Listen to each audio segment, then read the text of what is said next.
इन्हें पता है कि महाकुंभ आदरणीय योगी जी के नेतृत्व में जिस तरह से महाकुंभ आज 48 करोड़ लोगों से ज्यादा श्रद्धालु वहां पर आस्था की डुबकी लगाकर जा चुके हैं।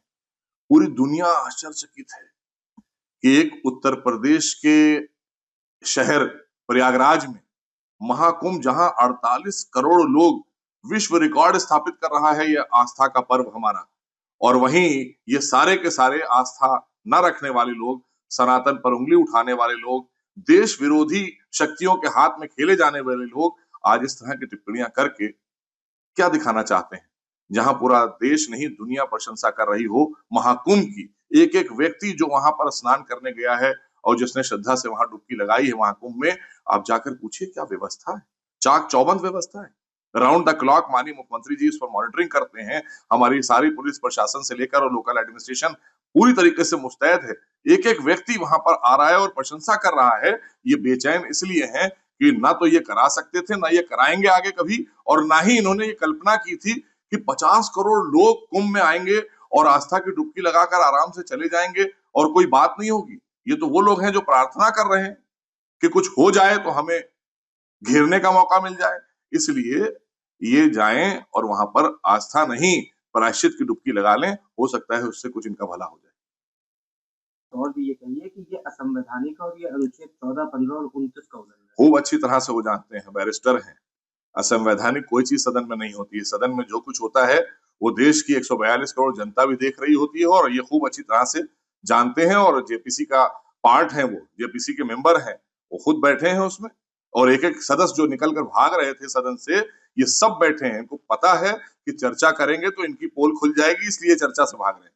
एक और बड़ा अहम सवाल है सर, दिल्ली चुनाव के बाद जिस तरह भारतीय जनता पार्टी प्रचंड बहुमत से जीत हासिल करी, इसके बाद इंडिया गठबंधन में फूट पड़ती नजर आ रही है। अभी हाल ही में पश्चिम बंगाल के अभिषेक बनर्जी हैं टीएमसी से, उन्होंने भी ये बात कही कि कांग्रेस को उन्होंने काफी कांग्रेस के ऊपर टिप्पणियां करते हुए ये बात की कि कांग्रेस को समझ जाना चाहिए, क्योंकि 26 में भी वहां पे भी चुनाव है, उसको लेकर के भी बातें इंडिया गठबंधन में पूरी तरह से फूट पड़ती नजर आ रही है। देखिए, ये सारे लोग जो गठबंधन बनाते हैं, जब से आदरणीय मोदी सरकार देश में भारतीय जनता पार्टी की सरकार आदरणीय मोदी जी के नेतृत्व में बनी है, देश की जनता का विश्वास लगातार बढ़ता रहा है। उसका परिणाम तीसरी बार आदरणीय मोदी जी देश के प्रधानमंत्री हैं और दुनिया की सबसे बड़ी ताकत बनकर हमारा देश उभरा है आदरणीय मोदी जी के नेतृत्व में।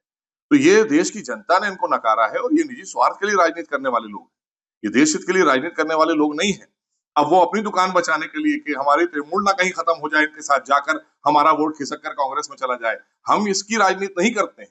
हम देश हित की और जनहित की राजनीति करते हैं। देश सशक्त हो, देश का एक एक व्यक्ति संपन्न हो। एक आखिरी सवाल है, किस तरह से देखते हैं इसको लेकर के कि आज देखिए, इनको सबको पता है कि जो निर्णय जनहित में लिया है, देश हित में लिया है आदरणीय मोदी सरकार ने, और इन सबको पता है जेपीसी की रिपोर्ट में इन्होंने सबने अपने भी जो भी प्रस्ताव थे वो दिए हैं, और वो जो प्रस्ताव सही थे इन लोगों के लिए भी गए हैं।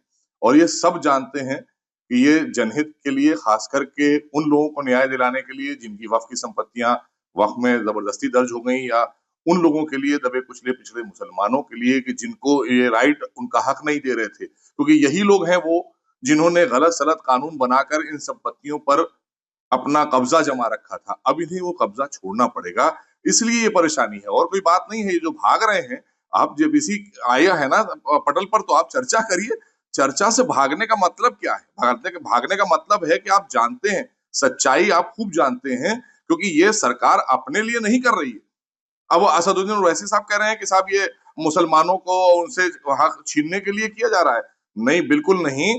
आपके लोगों ने जो संपत्तियां छीन रखी हैं वक्फ की, उनसे लेकर मुसलमानों के उत्थान के लिए, और जो नाजायज तरीके से वक्फ में दर्ज कर दी गई हैं, उन संपत्तियों को वक्फ में वापस वक्फ से निकाल कर उनको दिया जाए। जो लोग वक्फ बोर्ड के चक्कर लगा रहे थे, आपने तो न्यायालय से ऊपर वक्फ को बना दिया था ना।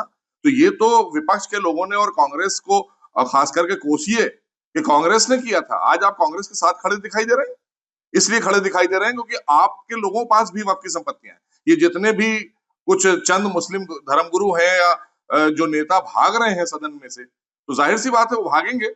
सबसे ज्यादा अकूत संपत्तियां वक्फ की इन्हीं लोगों के पास में है। अवैध कानून, गलत कानून का इस्तेमाल करके और गलत कानून बना के उन संपत्तियों को हड़पने का काम किसने किया?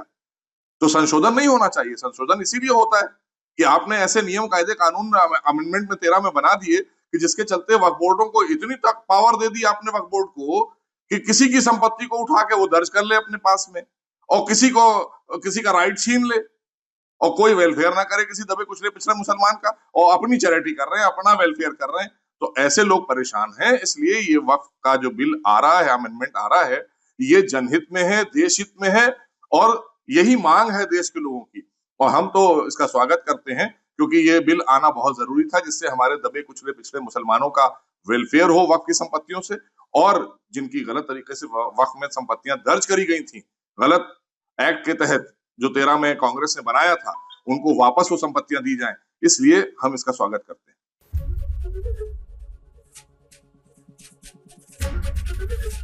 एबीपी गंगा, खबर आपकी, जुबान आपकी।